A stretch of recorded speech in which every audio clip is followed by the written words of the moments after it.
Je suis née dans une famille nombreuse et catholique. À l'adolescence, on est parti habiter à Nouméa, en Nouvelle-Calédonie, et je me suis assez vite laissée embarquer dans les vies de jeunes, avec des soirées très arrosées et tardives et des relations affectives compliquées et désordonnées. Et très vite, la vie de famille s'est retrouvée un petit peu décousue et blessée. Quand on est rentré en France, j'ai fait une année de fac où j'allais plus à la cafette que dans l'amphi.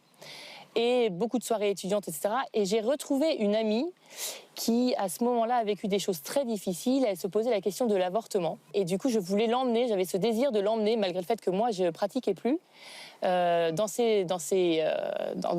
un lieu comme ça de rencontre de jeunes, pour qu'elle puisse expérimenter des cathos chrétiens joyeux. La veille du départ à cette rencontre de jeunes, elle annule, elle me dit qu'elle ne vient pas, et du coup, je pars seule. Et je suis arrivée dans ce lieu, dans cette rencontre de jeunes. Ils avaient tous le sourire, ils se connaissaient pour la plupart, beaucoup, et je me sentais pas, vraiment pas à ma place. Je rentre à la messe et j'ai un grand malaise physique. Et je me mets à fondre en larmes, à pleurer et à avoir envie de changer de peau d'une certaine manière.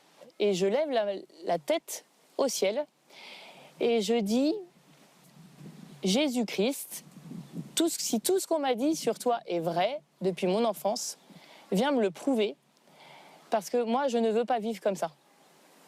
Je trouve que le monde est trop dur et je ne veux pas vivre comme ça. » Et à la fin de la messe, je suis allée rencontrer un prêtre et j'ai commencé à parler, à lui raconter ma vie. Et comme je fermais les yeux, j'avais vraiment la certitude que Jésus était là et que c'était Jésus, dans la personne du prêtre, qui me posait la main sur l'épaule et qui me disait « Je suis là, j'ai été toujours à côté de toi, je suis là, je reste avec toi. » Et je suis ressortie de cette confession avec une paix que je n'avais jamais vécue. Je suis retournée dans ce lieu de pèlerinage l'année suivante. Je vais voir le prêtre et je lui dis voilà, j'ai vécu quelque chose de très fort l'année dernière, mais il y a des choses qui restent, notamment dans mes relations familiales. Le prêtre m'écoute et me dit, après un petit temps de silence, est-ce que tu ne crois pas que c'est à toi de demander pardon à tes parents et notamment à ton père pour les soucis que tu leur as fait vivre? Et j'avais pas vu le truc venir.